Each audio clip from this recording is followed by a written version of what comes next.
Good morning students. आप सबको पता है कि प्रकृति ने हमें बहुत कुछ दिया है, जैसे सूरज, चांद, नदी, पर्वत आदि। हम सब मनुष्य इनसे बहुत कुछ लेते हैं, लेकिन ये हमसे बदले में कुछ नहीं मांगते। इसलिए हमें हमेशा अपनी प्रकृति की रक्षा करनी चाहिए, क्योंकि इनके बिना तो जीवन जीने की कल्पना भी नहीं कर सकते। आज हम नदी यहाँ पर कविता पढ़ेंगे। पाठ नंबर 6 है ये, पेज नंबर 35 आप ओपन करेंगे भाषा माधुरी की बुक में। नदी यहाँ पर मुड़ती है, फिर चलती ही जाती है, चलते चलते सागर को आखिर में वह पाती है। यानी कि नदी मान लीजिए कहीं से मुड़ रही है और फिर उसके आगे वो क्या होता है, चलती ही जाती है और चलते चलते लास्ट में आखिर में वो किसमें मिल जाती है, सागर में मिल जाती है। मिलती लंबी राह उसे देती है सबको पानी, सींच सींच कर खेतों को फसल बनाती है धानी। नदी को जो है कैसी राह मिलती, राह मीन रास्ता जो है नदी को लंबा रास्ता मिलता है और रास्ते में जहां जहां भी खेत आते हैं सबको वह पानी देती जाती है, खेतों को सींचती जाती है।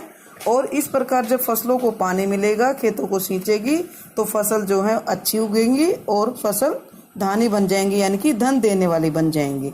चलती किसी जगह सीधी टेढ़ी होती, कहीं कहीं लहर उठाती जाती है, लेकिन थकती कहीं नहीं। नदी चलते चलते कहीं पर सीधी चलती है और कहीं पर जब उनको जहां से भी रास्ता मिलता है वहीं मुड़ जाती है, तो कहीं वह चलती चलती टेढ़ी हो जाती है। और जब तेज गति से चलती तो मानो उनमें लहरें उठती हैं, लेकिन वह कभी भी थकती नहीं है। कहीं करारों में छिपती मैदानों में आती है, खेल खेलती लुका छिपी बिल्कुल ही खो जाती है। और जैसे आपकी दीवारों में दरारें पड़ जाती हैं, जैसे कोई लाइन से निकलती तो दरारें पड़ जाती हैं, उसी प्रकार जो हमारे होते हैं पर्वत होते हैं, उनमें बीच में जो छेद होते हैं उनमें करारें बोलते हैं जिसको। कहीं पर जैसे करारों में उनमें छिप जाती है और फिर वो मैदानों में निकल आती है। ऐसा लगता है उसको ऐसे देख करके जैसे वो हमारे साथ लुका छिपी का खेल रही है, और कभी लगता है कि बिल्कुल ही खो जाती है, कहीं से हमें वो बिल्कुल ही दिखाई नहीं देती है।